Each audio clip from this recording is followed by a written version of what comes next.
na tarefa de auxiliá-lo a criar uma nova escola. Nas bases de seus conhecimentos, encontramos, além dos filósofos gregos apresentados por Arim, as obras de outros filósofos conhecidos, como latinos, pois utilizavam o latim para se expressar. Conheça a contribuição destes pensadores com a palestra Filósofos Latinos, com o palestrante Antônio Sano.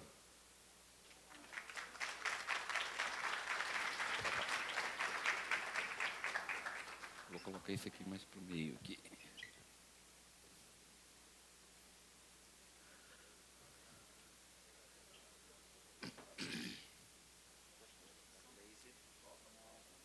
Sim. Antônio Sano é filiado ao Núcleo Reinca, em Goiânia, e membro do Corpo do Conselho. É graduado em Análise de Sistemas, especialista em Segurança de Informação, trabalha como gerente de TI na Universidade Salgado de Oliveira. Então, bom dia. São uma infinidade de pessoas que vieram antes da gente, milhares de anos antes, e veio estudando, veio trazendo para as pessoas, né, a cultura e a educação. E, nas minhas pesquisas, a gente começou com Alcuino, de York. Aí eu falei assim, bom, de onde ele aprendeu? Quem foram seus professores? De onde veio essa educação que trouxe para o Império Carolíngio? Está baixo? Tem que aumentar o som. E agora? Melhorou?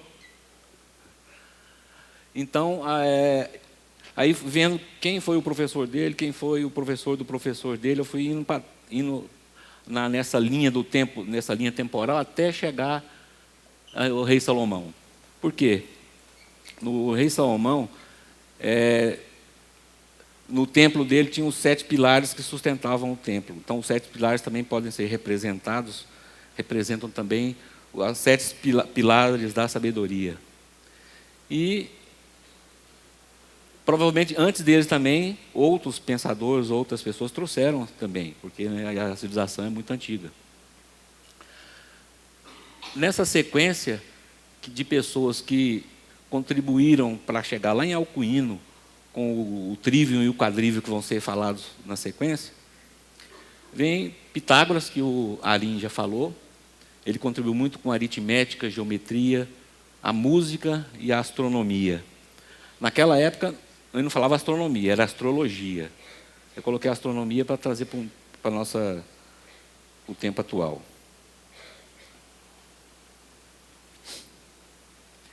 E o símbolo de Pitágoras, né, da escola pitagórica, é o pentagrama, ou estrela de 5 pontas, que já foi mostrado. A gente observa que, naquela época, não tinha a facilidade que nós temos hoje de comunicação, inclusive não tinha prensa, não tinha imprensa, né? Tinha que ter tudo escrito, manuscrito. Era manuscrito em couro de cabra. Mais para frente que descobriram o papel, né? O papiro. Então, era impresso também em argila. Era complicado passar o conhecimento. Então, era muito oral mesmo. Na sequência, no ano de 469 antes de Jesus e a 399, veio Sócrates, que trouxe o método socrático, né, e o amor e a virtude nas explicações dele. O método socrático é que ele faz perguntas, o professor faz perguntas e o discípulo responde. O discípulo faz pergunta, o professor responde. E fica nessa interação que traz o conhecimento, de forma simples, não é de forma complicada, não.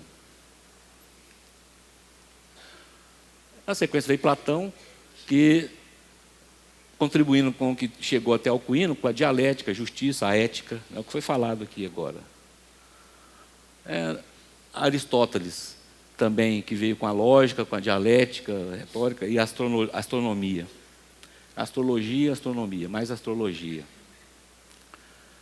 Seguindo, no ano de 116 a.C. a 27 a.C., tem uma pessoa chamada Varro, é um romano, e ele compilou, foi a primeira menção que eu consegui na minha pesquisa, que ele falou das 7 artes liberais que estão no Trívio e no Quadrívio, e mais 2 que ele falou também no livro dele, por isso que é o livro das 9 disciplinas.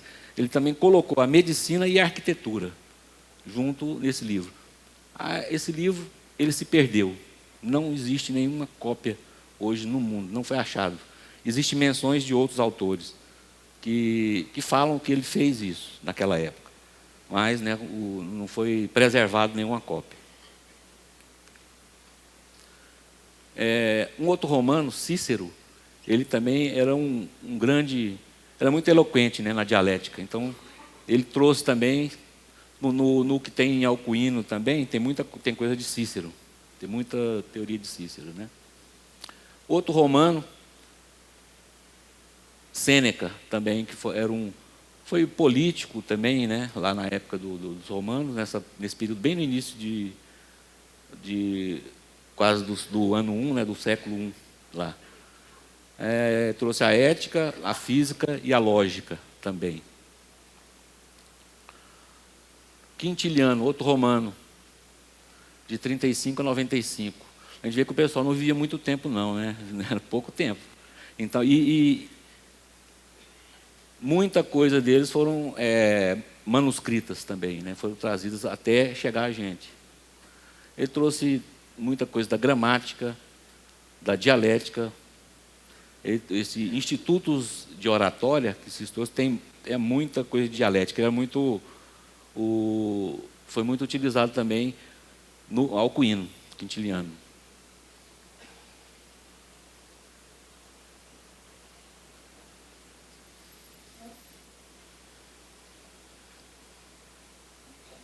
Quintiliano também, esse Instituto de Oratória são 12 livros. Ele também lecionava gramática lá em Roma. Era um professor de gramática e de dialética.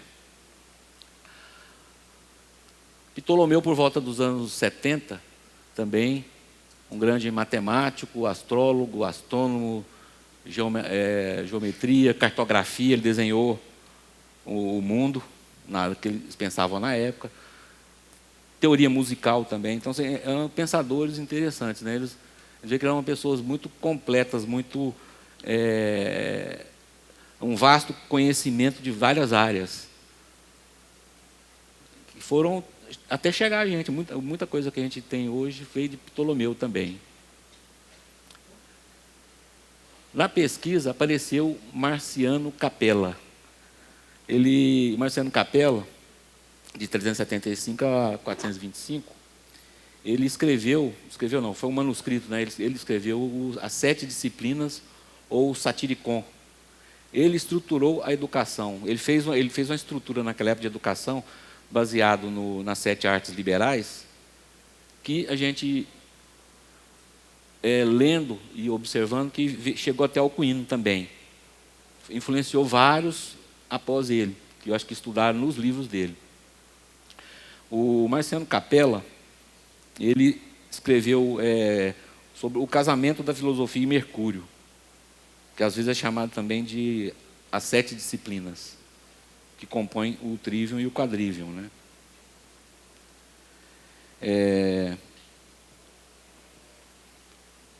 Ele foi fundamental na história da educação, da dialética e da ciência.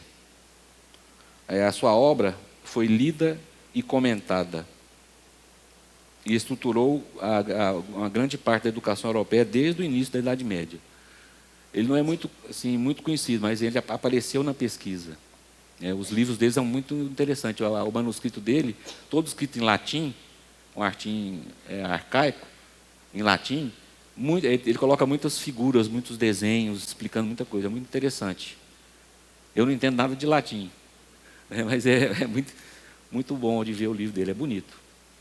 Boécio é outro também romano, 480 a 524. Boécio, ele trouxe também a matemática, a lógica, a música e o ensino teológico. A gente observa que, depois de Marciano Capela não era religioso, mas para frente, a maioria deles são abades, são monges, todos ligados à cristandade. Por quê? Porque naquela época lá, quem ensinava, quem tinha as escolas, vamos falar assim, eram a cristandade. Tinha os mosteiros, né? As crianças entravam no mosteiro e começavam a aprender o latim e o grego, né? Nessa época. Boécio, ele fez uma tradução e um comentário do Isagoge de Porfírio, que é outro manuscrito também importantíssimo. E o Organon de Aristóteles, ele fez a tradução. Ele também tem vários tratados de lógica, matemática, que chegou até Alcuino. O Boécio foi assim, mentor de professores que chegou a Alcuino. Cassiodoro, outro também, de 490 a 591. Ele compilou um códex de gramática e o de ortografia, também, que chegou até Alcuino, e compôs toda aquela educação do Império Carolíngio.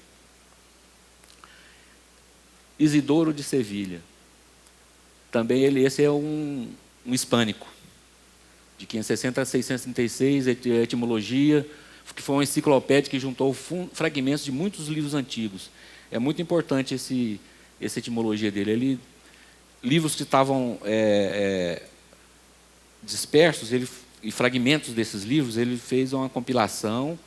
Tinha os copistas, né, na época lá do pessoal, nessa época, então eles compilaram toda essa etimologia, que foi uma enciclopédia. Beda, 673, 735. Beda, também conhecido como Venerável Beda, também era um abade, escreveu obras da arte da métrica, da ortografia, da gramática. Também ele chegou até Alcuino. Ele foi professor de um professor de Alcuino. Nessa época também, esses monges Adriano e Teodoro, eles também foram convidados também para trabalhar lá no Império Carolíngio, vamos falar assim, no Ministério da Educação de lá. E Alcuino era o ministro da Educação, como se fosse o ministro da Educação hoje. Eles trouxeram também muita poesia, astronomia, cálculos do calendário eclesiástico, que vem até hoje.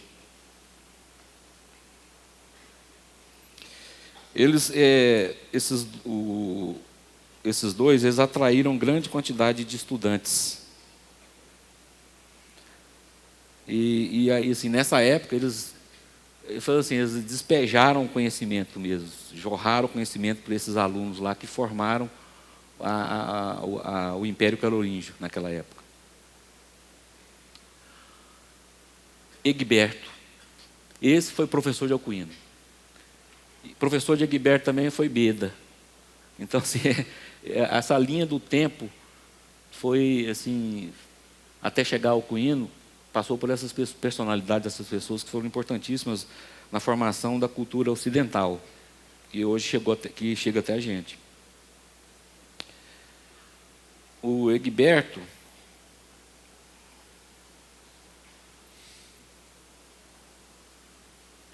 foi professor de Alcuino. Ele também era um monge também lá da região de York também. Ele chegou, se não me engano, a ser o rei lá dessa região.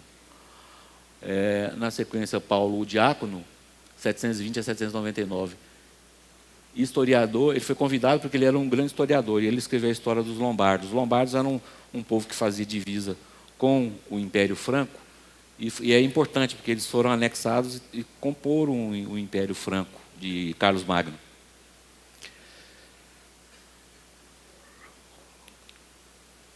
O Pedro de Pisa também foi convidado também na época para ser professor no Império Carolíngio.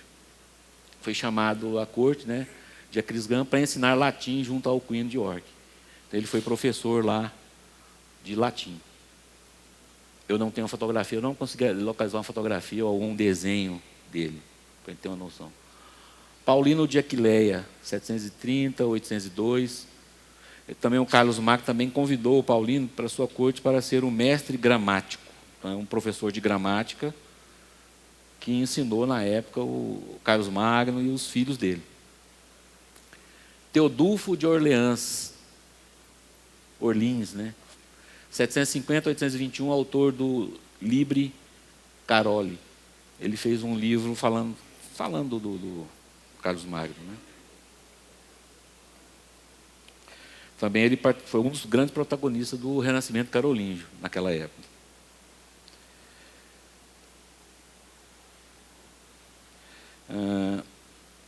E chegando ao Alcuino de York, 765-804, né, que fundou o Palácio Escola, ou a Escola Palatina, que foi e essa Escola Palatina ela foi difundida através dos mosteiros. Então, não foi só no palácio que teve a Escola Palatina.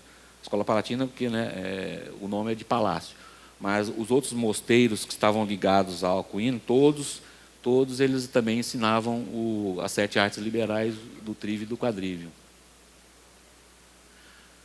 Né, o trívio é gramática, lógica e dialética, o quadrívio é aritmética, geometria, astronomia e música. Né? E ele contribuiu e muito para o Renascimento carolíngio. E também era conselheiro do imperador. O Carlos Magno, quando ele estava passeando lá na Itália, aí que ele conheceu Alcuino, que estava também fazendo uma visita lá em Roma também. E aí, nessa ocasião, ele convidou Alcuino para ser o ministro da educação dele. Egnardo, 770 a 811, ele foi aluno de Alcuino. Então, ele continuou o trabalho de Alcuino lá no Império Carolíngio.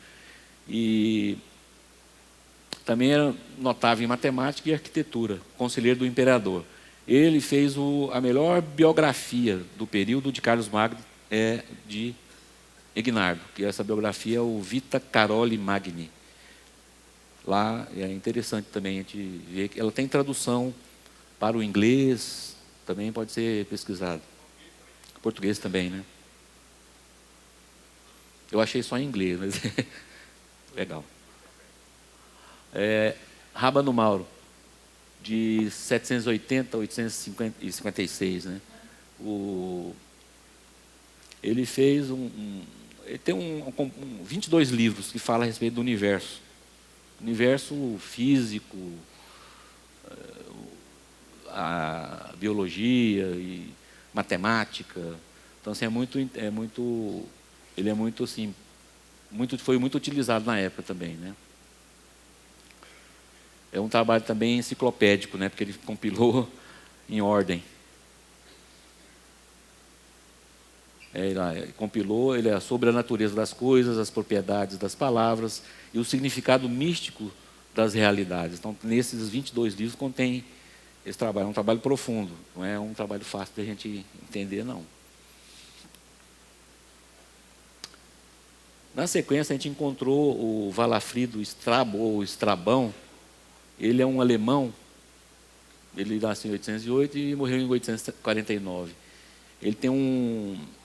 Ele fez uma parte do livro dele, desse que está nesse código sangalenses aí, ele fez um breviário, ou seja, um diário. É um diário do estudante. Que esse diário ele fala como é que a vida do estudante foi a vida dele lá, na formação dele, desde jovem até ele se tornar abade. Então lá ele fala também como é que ele como é que ele foi instruído nas artes liberais, né? E como é que era a vida do estudante naquela época. É muito interessante ler. Nós traduzimos para o português. Nós encontramos uma cópia em latim antigo e encontramos também em alemão.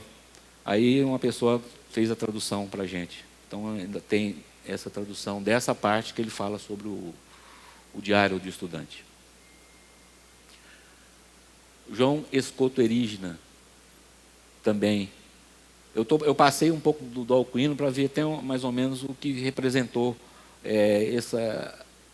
essas artes liberais, esse estudo dessas disciplinas. Também ele foi para o Reino dos Francos para dirigir a Escola Palatina, de Carlos o Calvo, que foi após Carlos Magno, filho de Carlos Magno. Ensinou gramática e dialética. Hugo de São Vito foi mais à frente ainda, no ano de 1096 a 1141. Ele fez um tratado titulado Didascalicon. Serviu como referência tanto aos estudantes como aos professores das escolas catedráticas, que eram as escolas dentro dos mosteiros. Foi na escola na Europa medieval, Também ele sistematizou também as formas do conhecimento. Ele juntou tudo e fez uma sistematização. E, concluindo, a coisa mais importante, mais indispensável a um homem é conhecer o uso que deve fazer do seu próprio conhecimento. A gente tem que usar o conhecimento bem, bem para poder a gente cumprir lá a justiça, a bondade, trazer a beleza através do conhecimento. Platão disse isso, a parte que ignoramos é muito maior do que tudo quanto sabemos. E a gente está aprendendo. Quanto mais a gente aprende, vê que tem mais coisa ainda. Parece que é infinito, A gente não tem... Mais aprende, mais abre o leque. Mais aprende, mais abre o leque. E quem busca... Isso é um texto islâmico. Quem busca o conhecimento e o acha, obterá 2 prêmios. Um por procurá-lo e outro por achá-lo. Se não encontrar, ainda restará o primeiro prêmio. Então, eu concluo com esse pensamento. A gente sempre em busca do conhecimento e para trazer a beleza, trazer o belo, a justiça, a bondade, a fraternidade e o que a gente tem na união. É isso. Grato a todos.